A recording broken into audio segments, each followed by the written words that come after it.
na nataka nimwambie rais kwamba watu wa upande huu wanadhamini sana kazi ya KVDA, na vile najua ya kwamba zile RDS zingine zinafanya kazi ambayo inanufaisha mwananchi wa kawaida na imekaribiana na wananchi wa kawaida, na nataka niseme ya kwamba ile pendekezo ya kusema kwamba waangalie kama wanaweza kudissolve RDS ama hapana, mimi ningetaka kuhimiza ya kwamba RDS isiwezi kuwa dissolved, iweze kuendelea, na labda tu tubadilishe sheria vile ambavyo tulikuwa tumebadilisha sheria katika pale bunge ili tuwe na sheria moja. Hiki ni kikundi ambacho kimegusa kile haja ambayo watu wanayo na wamejaribu kusuluhisha.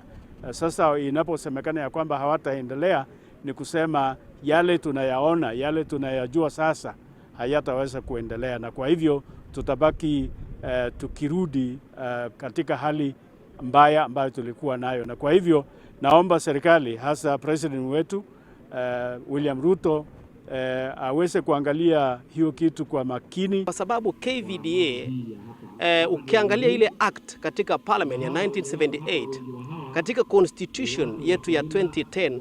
kuna shida pale ndani, na hii inafaa kwamba iainishwe sasa, iingie katika katiba hii mpya ya 2010 ili kuoanisha moja kwa moja na wafanye kazi kama KVDA chini ya wizara.